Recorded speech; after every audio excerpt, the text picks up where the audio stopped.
remettre de la joie et de la liberté dans l'alimentation, dans l'art de se nourrir, est-ce que c'est une chose qui vous tente?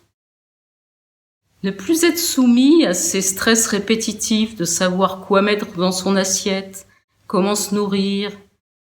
Arrêtez de culpabiliser après le repas parce que vous n'avez pas mangé exactement ce que vous deviez manger. Retrouver de la simplicité dans l'art de se nourrir, est-ce que c'est une chose qui vous tente? Alors si ça vous tente, on va voir 5 trucs tout simples pour remettre de la joie et de la liberté dans l'art de se nourrir.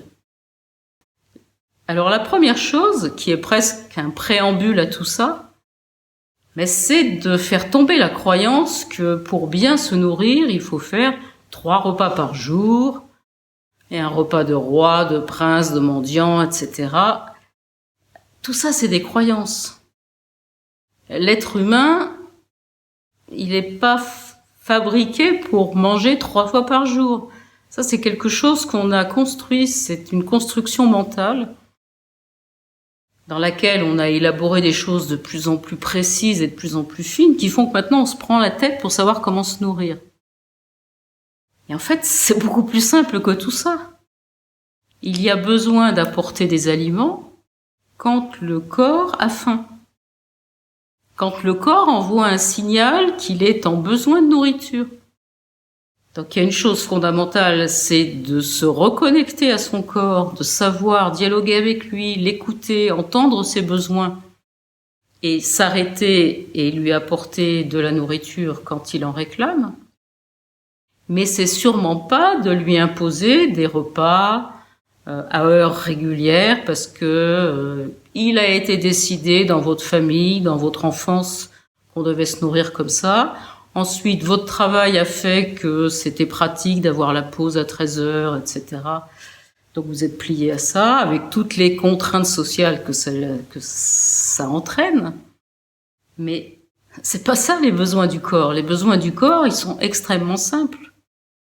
Quand les cellules ont besoin, elles réclament, et il y a tout un système de neuromédiateurs et d'hormones qui va se déclencher et vous prévenir que là, c'est l'heure de manger.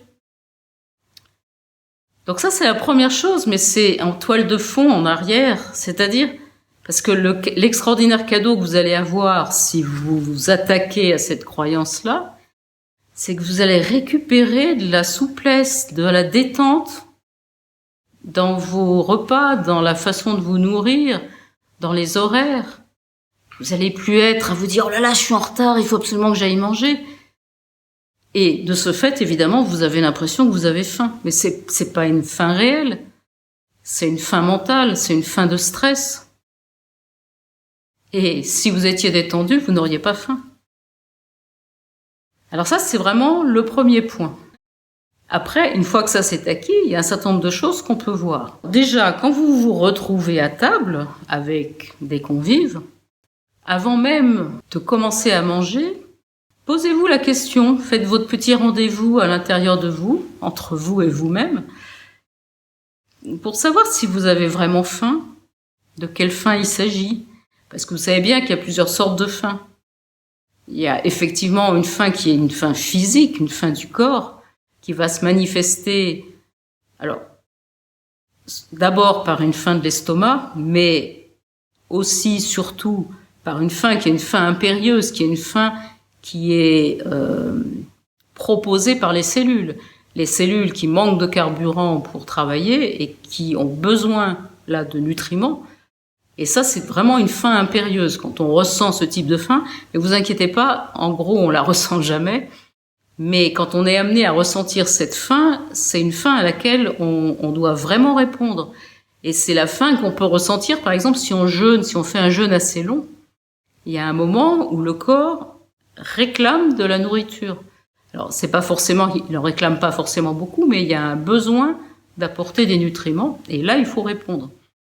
Mais hormis ces deux faims, donc la faim des cellules et la faim de l'estomac, il y a au moins 3 autres faims qui ne sont pas des faims réelles, qui ne sont pas des faims de besoin du corps, C'est une faim qui va être déclenchée par du stress qui va occasionner tout un système de pensée et où le fait d'aller manger va être un dérivatif.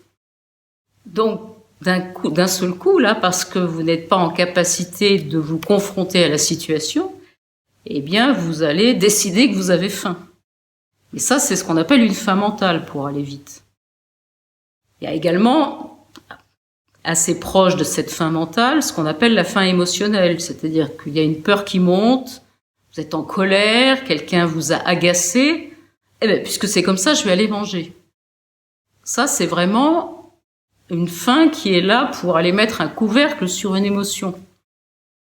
Et puis, vous avez également la faim des sens, c'est-à-dire que vous êtes en train de travailler tranquillement, ou vous êtes en train de bouquiner, et puis d'un seul coup, il y a un parfum qui arrive à vos narines, où on vous passe une assiette très colorée avec des très bons aliments posés dessus, et d'un seul coup, vous avez faim.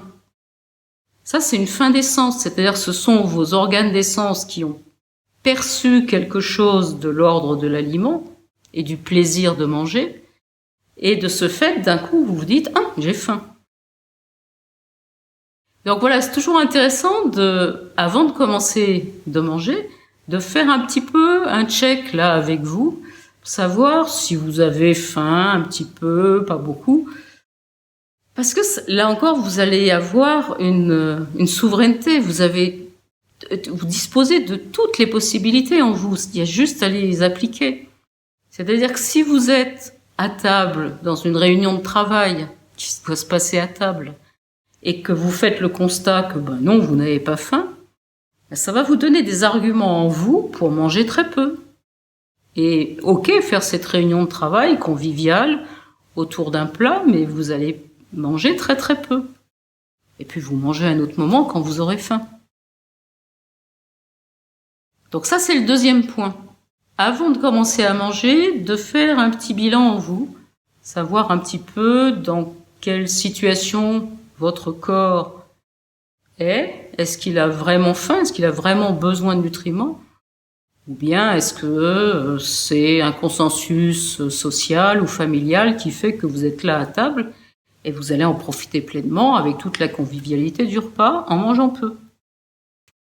Donc vous en arrivez à manger, eh bien, première étape, alors vous allez autant que faire se peut prendre le contact avec l'aliment. Alors, chaque fois que c'est possible, chaque fois que vous pouvez le faire, mangez avec les doigts, touchez l'aliment, entrez en contact avec l'aliment que vous allez manger. Alors, c'est pas toujours possible, je suis d'accord avec vous, mais il y a toujours quand même moyen de s'arranger un petit peu. Et puis, il y a aussi un moment où on peut se dire que ça va, et la liberté, c'est aussi d'assumer ce qu'on ressent en soi. Mais donc, chaque fois que vous pouvez manger à la croque, mangez à la croque. Une pomme, une carotte, un morceau de fenouil, des radis, tous les fruits, la liste est longue des choses qu'on peut manger comme ça en entrant réellement en contact avec. Et prenez le temps d'entrer en contact et aussi de percevoir, par exemple à travers cette pomme, toute la chaîne de vivant qui est intervenue pour que je puisse avoir cette pomme entre les mains. La terre qui a nourri cet arbre, le cultivateur qui a pris soin de l'arbre, qui a récolté les fruits, qui a mis toute son attention à ce que l'arbre ne soit jamais en manque d'eau, en manque de nutriments.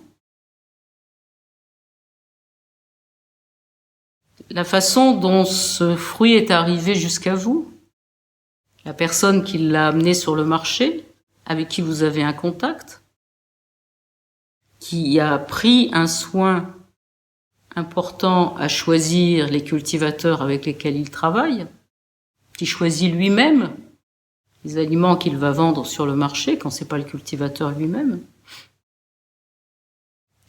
Et ça vous met dans une toute autre énergie par rapport à ce fruit.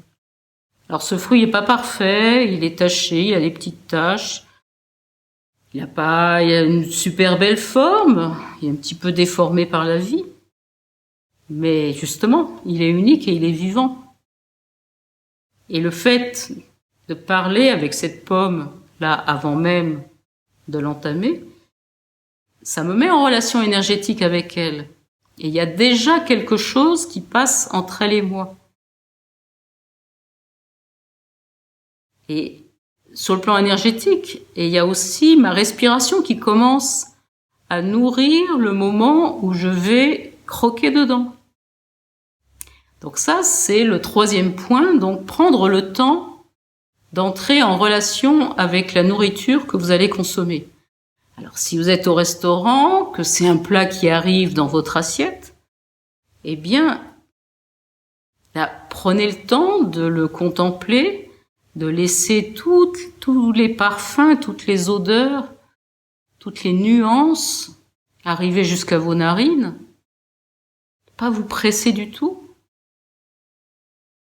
Et quand même d'essayer d'imaginer aussi toute cette chaîne, y compris le cuisinier, qui l'a préparé avec attention pour ses clients.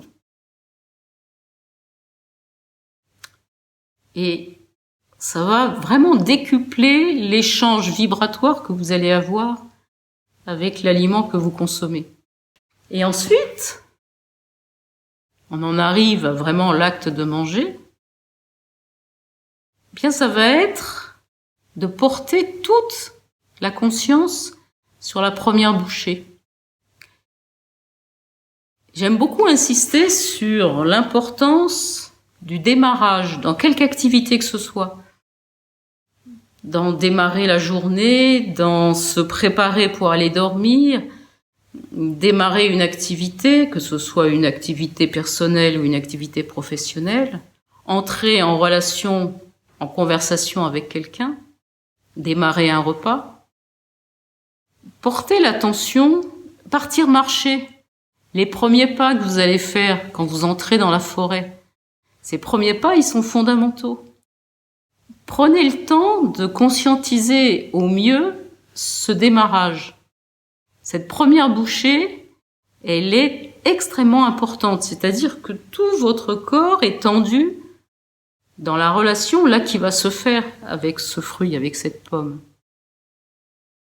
Et c'est pas la même chose de l'avoir eu entre les mains pendant tout ce temps et de enfin croquer dedans et de savourer cette première bouchée.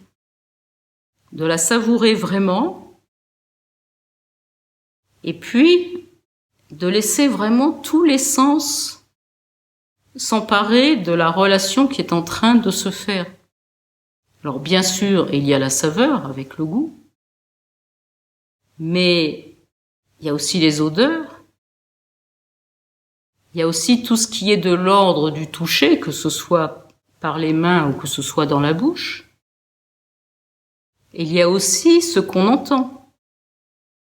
Une pomme, par exemple, ça croque.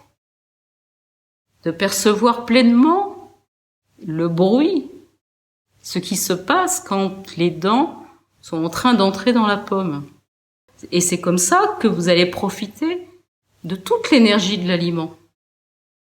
C'est-à-dire que non seulement vous allez incorporer, si je peux dire, un matériel physique, la pomme, mais vous allez pleinement vous nourrir de l'énergie de la pomme. Vos énergies vont entrer pleinement en relation avec les énergies de la pomme. Il y a une alchimie qui va se faire et la pomme devient vous. Voilà, et bien je vous laisse à ces réflexions et moi évidemment je vais croquer dans ma pomme en conscience. Et je vous invite à écouter, tout ce que vous pouvez faire, c'est écouter le bruit de ma pomme quand je la croque.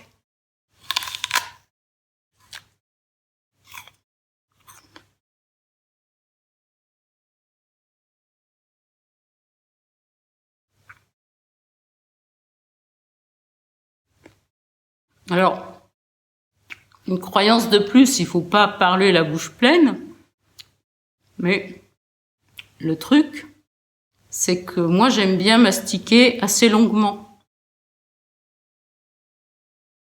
Parce qu'il y a tout un début de contact et de transformation qui se fait dans la bouche. Alors physiologiquement avec tous les enzymes salivaires, mais au-delà de ça, il y a tout un contact qui démarre là, dont il ne faut pas se priver. Donc, je vous parle tout en savourant ma première bouchée de pomme.